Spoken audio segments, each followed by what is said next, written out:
Here we go. This is why Pop doesn't date women his age. This is where I came up with a joke for gas station sushi. Yeah, you ain't kidding. This is yeah. STD rates are spiking among those aged 55 and above. I love this opening line. Okay, Grandpa, can we cool it down on the Tinder, shall we? Oh, this isn't a small increase. Well, let's talk about this a little bit. All right. Back in the day, by the time a woman got through college, maybe she would have 3 to 6 penises under her belt. Yeah, I think the average body count for both sexes up until the 90s or even early 2000s was 3. Yeah, very, very minimal. Now, modern women are going through that in one night when they're 16. Well, listen, you actually go to a high school graduation. A lot of these girls walking across the stage have the 1,000 cock stare already. It's just like literally they're getting they get handed a diploma and they're like, next up, magna cum laude, Mary Jane Rottencrotch. And she goes to grab it like this, not realizing it's a diploma. No, you have to grab it like this. Yep. And it's ruining our culture because these women cannot pair bond. Once you get beyond 5, I mean, the chances of staying in a stable relationship, marriage or not, drops astronomically. It's just numbers. Yep. It is. And then bad news bears. If this is the case, these women, once they get 40 and over, I call them the equivalent of gas station sushi. Or gas station CBD. No, it's sushi. I mean, first of all, it's usually sitting in that hinky fucking cooler that may or may not keep it, cool enough. Shit, man, even hundreds of people have come by and finger fucked it, whatever, and now it's on deep discount because it's probably spoiled or about to spoil. Yeah, that is how you get an ass worm. It's even worse when it's the Philly roll. The ones that have the cream cheese center. Oh yeah, you guys. It's crusty because it's old. Stick your tongue in that. You guys ever see the chubby emu video about the guy who got the worms from the gas station sushi? He got like some worm from them. It was truly horrifying. They get in there, they get into your heart, your lung, your brains. It's just it'll fuck you up. Might need some ivermectin. And that lawsuit came to fruition, and it is beautiful. Yeah. You've heard about this, right? No. Oh, well, during their whole scamdemic, the CDC, the WHO, all these people were the ones who were posting these tweets or social media posts saying, "You're not a horse. You're not an animal. What the hell are you doing? You're thinking about taking a horse medicine, blah, blah, blah." Well, they've been sued. Good. The FDA took the brunt of it, and they now have to remove any and all negative posts about ivermectin because it is medical misinformation. Wow. I saw that. Yeah, and that pill that they came out with that was supposed to, help you curb the effects of the coof uses it's virtually identical mechanism that ivermectin does. Lovely. All right, and let's get the let's do a quick announcement here. Quick announcement. We have been radically demonetized. We make literally 20% of what we used to do here 5-6 years back. So any bit you can throw into the pot will help us out. We appreciate it. And we've got many more numbers to put on the board of people saved from suicide using comedy, logic, and reason. So look at that number, man. 543. Did you ever think we'd get that far? No. Well, okay. When we did the Purple Heart's Final Beat suicide video at the end of 2009, by the middle of 2011, we were sitting somewhere between 110 and 140-ish people who have said, "Hey, that video kept me from doing something stupid." I started issuing numbers in the low 60s. Yeah. But I didn't really take it serious. I mean, you go through my calendars and my books, you can see I was keeping tally as we went along. And I didn't really take it serious until I talked to a deacon who was a counselor. And he'd been doing it for about 15-ish years. I asked him, "How many guys did you think you kept from, blowing their head off?" He goes, "A couple dozen." And we were in the 240s. I'm like, no, we're at 240. He's like, what? All we do is fuck around. We make like funny videos, and we barely even knew what we were doing when we started. Well, we're making funny videos about graveyard humor that is affecting half of our population to the point of insanity and death. Amen to that. If anybody has a problem with the humor, they should ask why so many people of so many varying backgrounds can relate to the humor in it. Correct. Well, humor is like white supreme pizza now. Apparently, so is saying the phrase 100%. Really? Okay. Yeah, the ADL now says that if you say 100%, you're white supreme pizza. Well, first of all, I'm sick and tired of taking cues from the ADL. All right, because they're the ones that turn the OK sign into some white hate speech crap. They're the pro-defamation Yeah. league. Let's be completely frank about Yeah. it. They've been sued for defamation more than they've accused other people of it. Y'all can smirk First my clue. ass.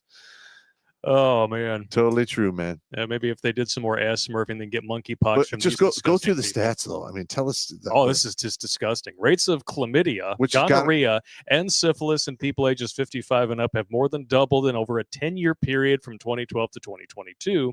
The number of syphili cases among people ages 55 and up increased 7-fold in those 10 years. Uh-huh. Gonorrhea increased nearly 5-fold, and chlamydia, which is gonorrhea light, tripled. Vada.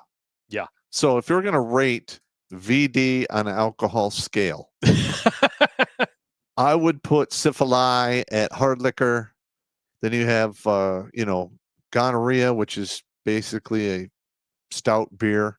Chlamydia is gonorrhea light. It's like a light beer. Ugh. And then if you can go up above that to like the Hipple-Hiv, which is like, which is jungle juice, raw alcohol, 200% proof. It will kill you. Oh yeah, that's when you can wash that poon in the sink all you want. You're not getting rid of that. No. Even with a fire hose. Listen, and you know what? By the time you're 50, you should know better.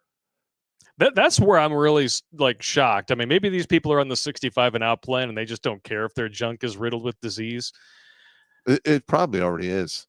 It's like these chicks, that their face looks like a second scrotum, and they're going to the ladies' room together, slapping their Pampers up against the door. My piss is on fire. It's your new Katy Perry power anthem, huh? Yeah, God. and guess what? It's just a matter of time before most of that stuff becomes severely antibiotic resistant. Oh, we already have super gonorrhea. Yes. Not again. Gonorrhea with a red cape. That's good times. But look at those stats are horrific. Yeah. I can't even. Can you imagine what's going on in the rest homes now? Oh God. I've read before that like there's like a couple like old place homes down in Florida that have just like astronomical off the chart STD rates, like in the 70s or 80s. It's everywhere. Yeah, that's fucking just the chick that I dated who broke up with me over a dream ran the like the toll check, whatever, the gate check-in, whatever, and then at an old folks home over in Novi. And she said like about half of the residents there had HIV because they're in heaven's waiting room. They don't give a shit. They're just sticking in whatever moves and is willing. Oh my God. I mean, if you get one at that age, you're like, well, this doesn't seem like I should be wasting it. Hey, Doris. Just like saunter down the hall. And then he became president. Oh. And that's another reason I come up with the burning ring of fire joke, because when you're fucking around with this gas station sushi poon, and sure you can wrap it in cellophane, but there's always going to be some seepage and spillage that's going to come out the sides, and you're going to wind up with a burning ring of fire. Well, I got that fire extinguisher. It burns. Burning ring of fire. I hope nobody in this room has ever had the burning ring of fire. No, I have not. And I have not. No one on this stream had the burning ring of fire, I hope and pray. Nothing. Okay, good. Brand is shaking his head no. That's why he's No, smart enough to write all these awesome books. He hasn't had his brain degraded by the syphilis. Well, I did have one guy. We were doing some counter drug shit down south.